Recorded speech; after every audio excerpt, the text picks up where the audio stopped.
نبی پاک صاحب العلاق سید عالم صلی اللہ علیہ وسلم نے فرمایا کہ ایک شخص رات کو ارادہ کر کے سویا تھا کہ سویرے تہجد پڑھوں گا۔ ایک تو وہ ہے جس کا ارادہ ہی کوئی نہیں، فجر پڑھنے کا بھی ارادہ ہی نہیں، سرے سے پروگرام ہی نہیں۔ اس کو پتہ چل گیا کہ ڈاکٹر نے کہا تھا 7-8 گھنٹے سونا ہے، تو اب وہ ٹائم دیکھ رہا ہے 2 بجے سو رہا ہوں، 10 بجے اٹھ جاؤں گا۔ اس کی بیچ میں نیند ہے، صحت ہے، ڈاکٹر کی تنبیہ ہے، پر فجر تو شامل ہی نہیں۔ حالانکہ اس بات کو اچھی طرح سمجھ لیں، اگر آپ کا فجر پڑھنے کا ارادہ ہے اور 4 بجے کا 3:45 بجے کا آپ نے الارم لگا لیا ہے، تو 2 دن آپ کو الارم جگائے گا، تیسرے دن آنکھ خود بخود کھل جائے گی۔ انسان کی نفسیات ہوتی ہے کہ 2 دن وہ کسی چیز بھی اپنی عادت کو سونے جاگنے میں پکا لے تو تیسرے دن وہیں اس کا وہ مزاج بن جاتا ہے۔ تو اگر نیت ہی نہیں، ارادہ ہی نہیں، پروگرام ہی نہیں، تو کیسے آنکھ کھلے گی؟ بلکہ پھر تو یہ ہوتا ہے کئی دفعہ آنکھ کھل بھی جاتی ہے، بندے اٹھ بھی جاتے ہیں پر اٹھتے ہی نہیں، نماز کا وضو ہی نہیں کرتے، آگے بڑھتے ہی نہیں، ہمت ہی نہیں کرتے۔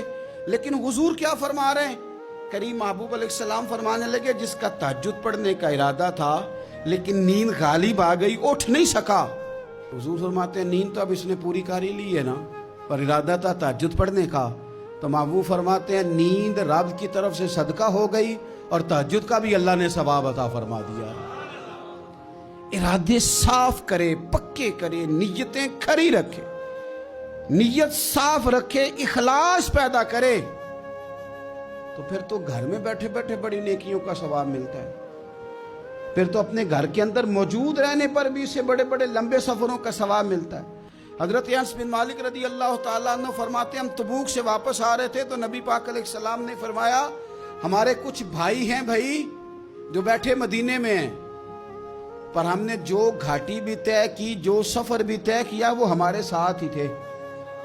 بیٹھے کہاں ہیں؟ مدینے میں، پر ہم نے جتنا سفر طے کیا وہ ساتھ ہی تھے۔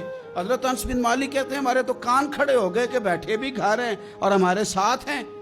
حضور سید عالم علیہ السلام نے پھر بات کو کھولا اور فرمایا وہ جان بوجھ کے نہیں بیٹھے رہے، ارادہ ان کا پکا تھا ہمارے ساتھ آنے کا، لیکن کسی مجبوری کی وجہ سے نہیں آ سکے۔